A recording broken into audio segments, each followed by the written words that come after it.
Good morning, friends. I am TP Gangwar. Welcome you in my YouTube channel. And in this lecture, we will be read about the essay "The Spectator of Club," which is written by Richard Steele. And this essay has been selected at the present time in the LT exam. So we read the life history of the writer and the various type of questions from this lecture. So let's start line by line.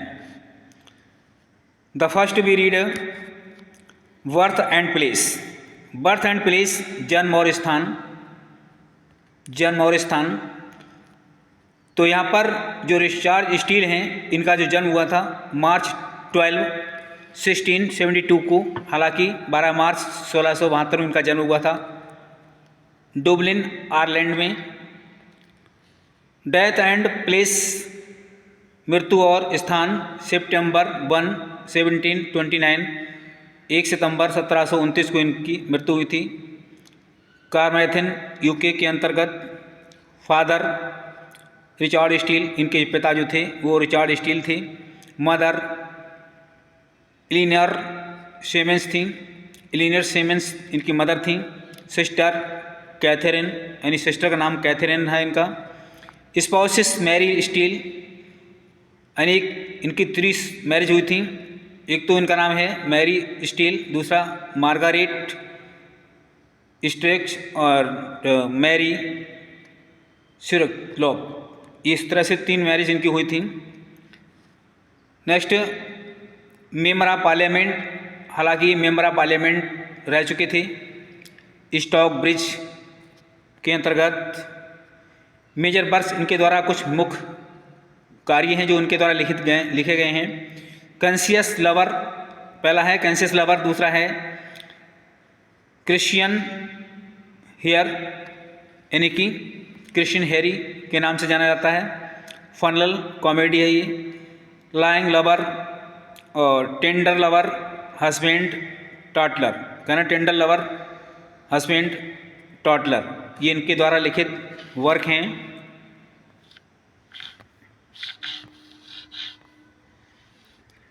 MCQ sentence, यहाँ पर जो MCQ question जो कि sentence के अंतर्गत select किए गए हैं. फर्स्ट है 6 member of this spectators club, यानी स्पेक्टेटर क्लब के जो 6 मेंबर हैं उनके नाम दिए हुए हैं. सर रोजर डी कॉवरली पहला मेंबर है, सर रोजर डी कॉवरली. दूसरा मेंबर है ऑफ इनर टेम्पल, हालांकि ये सेकंड मेंबर है इसे का. थर्ड है सर एंड्रियो फ्रीपोर्ट और फोर्थ है कैप्टन सेनेटरी. फिफ्थ है बिल हॉनीकॉम और 6 है एन अनमैरिड क्लर्जीमैन. ये थे इसके मेंबर ऑफ दिस क्लब के. सेकंड क्वेश्चन है Richard Steele was remembered by Joseph Addison. Richard Steele को जोसेफ एडिसन के द्वारा याद किया गया था. He was politician, play right, वो राजनीतिक प्ले राइट माने नाटक लिखने वाले और इरिश राइटर थे. नेक्स्ट क्वेश्चन है Steele belonged in a 17th century, हालांकि स्टील का जन्म 17वीं शताब्दी में हुआ था. नेक्स्ट है Catherine was the sister of Steele, Catherine जो है स्टील की सिस्टर थी. नेक्स्ट है Steele is a being member of parliament, ये पार्लियामेंट के बिंग मेंबर रह चुके थे. और नेक्स्ट क्वेश्चन है Steele was the member of Kit Cat Club, यानी किट कैट क्लब के ये मेंबर भी रह चुके थे. नेक्स्ट है Steele was a Christian Harry, ये क्रिश्चियन हैरी के नाम से जाने जाते हैं. और नेक्स्ट क्वेश्चन है Funeral is Steele's comedy, Funeral जो है स्टील की कॉमेडी के रूप में लिखा गया है. नेक्स्ट है Steele writes sentimental comedy the big lover, हालांकि सेंटिमेंटल कॉमेडी के नाम के रूप में इन्होंने लिखा था. नेक्स्ट क्वेश्चन है the Tatler begin on April 12, 1709. Tatler की शुरुआत 12 अप्रैल 1709 को हुई थी. The Tatler appears 3 days of a week. हालांकि सप्ताह के 3 दिन में ये पब्लिश हुई थी, अपीयर हुई थी मतलब आई थी, कहने मतलब आई थी, और ट्यूसडे, थर्सडे एंड सैटरडे के दिन, ट्यूसडे, थर्सडे और सैटरडे के दिन सप्ताह में ये 3 दिन अपीयर हुई थी। नेक्स्ट है 12 क्वेश्चन है, स्टील यूज टू स्यूडोनाइम इशॉप बिग स्टॉप के रूप में। हालांकि इन्होंने जो है स्यूडोनाइम वो इशॉप बिग स्टॉप के नाम से इसको इन्होंने यूज किया था। नेक्स्ट क्वेश्चन है, Tatler was being publication, Tatler being publication के नाम से जाना जाता है। Name the widow with whom Steele married. हालांकि उस विधवा का नाम जिसके साथ स्टील ने शादी की थी वो है मार्गारेट स्ट्रेच। नेक्स्ट क्वेश्चन है, स्टील सेकेंड वाइफ, स्टील की दूसरी पत्नी मैरी स्क्योरलॉक थी। और नेक्स्ट है, Steele gave nick name to Scurlock as Prue. हालांकि इनको निक नेम सेक्यूरोलॉक को निक नेम दिया था इन्होंने पुरे के नाम से ही जाना जाता था, इनका निक नेम था ये। नेक्स्ट क्वेश्चन है, स्टील रोड 400 लेटर्स टू स्क्योरलॉक के लिए उन्होंने 400 लेटर लिखे थे।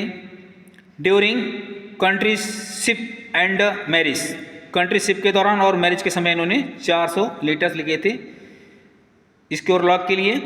और नेक्स्ट क्वेश्चन है, Steele has a illegitimate child. हालांकि Steele has a illegitimate child, इनका इलिजिमेट चाइल्ड था, whom adopt last life Elizabeth Australia में इन्होंने इसको सेलेक्ट किया था। नेक्स्ट क्वेश्चन है, Steele has a played a minor role.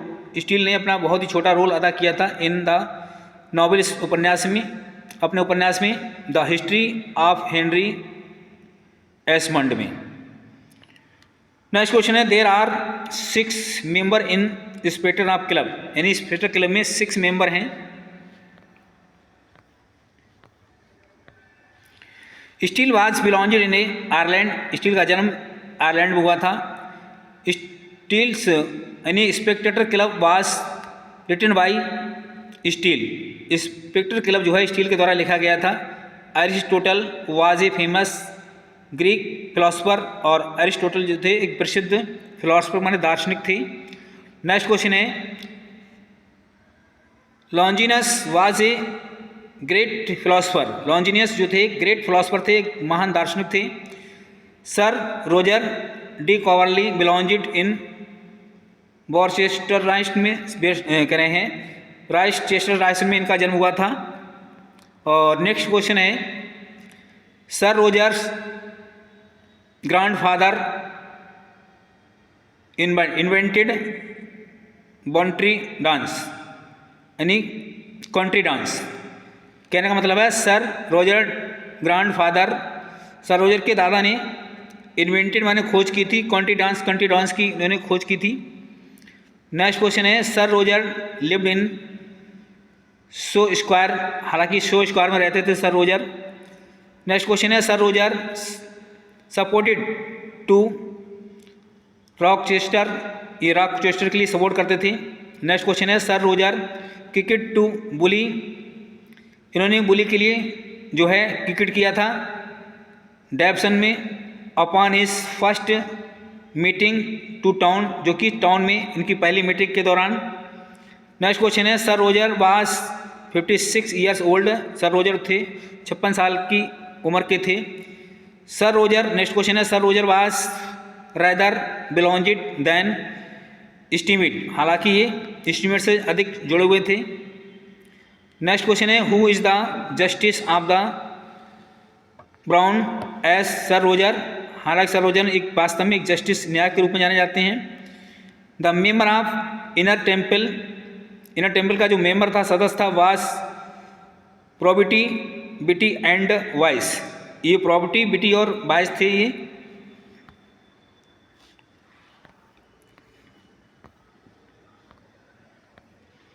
Next है, Aristotle and Longinus, better member Inner temple.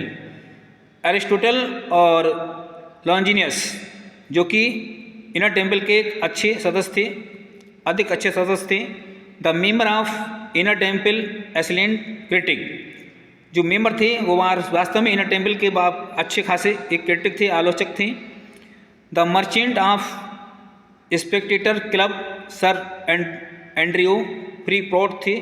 हालांकि स्पेक्टेटर क्लब के जो मर्चेंट थे वो थे सर एंड्रियो फ्रीपोर्ट। नेक्स्ट है एंड्रियो फ्रीपोर्ट कॉल्ड द सी, हालांकि इनको समुद्र के पास बुलाया गया था एज द ब्रिटिश कॉमन, यानी कि ब्रिटिश के समय। नेक्स्ट है Sir Andrew Freeport was stupid and barbarous, हालांकि सर एंड्रू जो थे वो एक प्रकार से देखा जाए मूर्ख और बारबेरस माने जो उपद्रवी थे। नेक्स्ट क्वेश्चन है डिलाइट्स मेक्स मोर लास्टिंग, खुशी अधिक समय देती है। नेक्स्ट है Captain Sentry was a gentle man of great courage, Captain Sentry थे एक बड़े महान थे, बड़े बहादुर थे। नेक्स्ट है captain Sentry was the next heir of sir Roger, ये सर रोजर के एक अगले आने वाले उत्तराधिकारी थे। कौन? Captain Sentry. नेक्स्ट क्वेश्चन है बिल हनीकॉम वाज गैलेंट, क्या बिल हनीकॉम जो थे एक बहादुर थे? नेक्स्ट है Bill Honeycomb was favourite among the ladies, हालांकि बिल हनीकॉम जो थे महिलाओं के बीच लोकप्रिय थे। नेक्स्ट है clergyman was the last member of the club, clergyman जो है इस निबंध का अंतिम मेंबर है। नेक्स्ट है सर रोजर्स स्टेटस, श्रीमान रोजर का जो स्टेटस था वाज यूनिवर्सल अप्लॉज, एक सार्वजनिक अप्लॉज था। When he explained the game act, जहां उन्होंने गेम के एक्ट के बारे में समझाया था।